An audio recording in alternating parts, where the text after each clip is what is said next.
No Instagram, Bia Kicis mostra vídeo onde senador revela golpe praticado. Well, Johnson. Okay, I'll go. I want to point out that the evidence about a potential lab leak theory has been hiding in plain sight for months.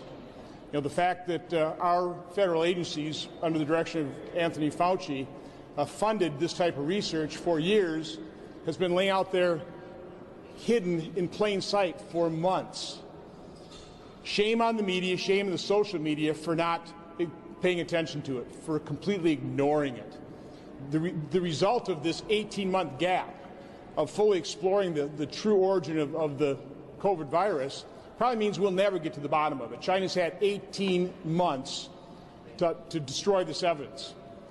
But make no doubt about it, China is guilty. They are culpable. They knew they had a coronavirus. They knew they had a deadly pandemic-type virus in Wuhan. They didn't allow flights out of Wuhan to the rest of China, but they let that virus infect the entire world. So we already know China's guilty. We already know they have to be held to account.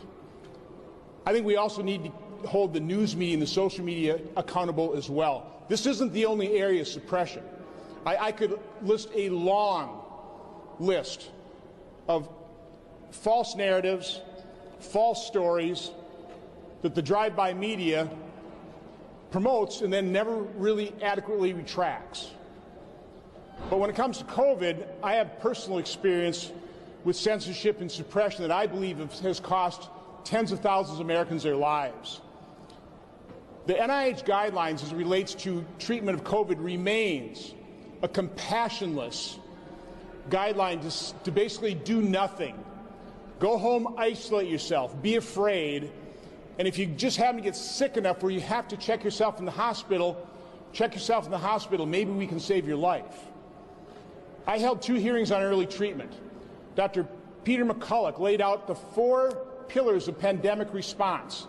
The first one is try and stop the spread. Well, China is guilty in not doing that. The second pillar is early treatment. Basically, how we apply medicine to every other condition, early detection, early treatment. Then in-hospital treatment, then finally vaccine.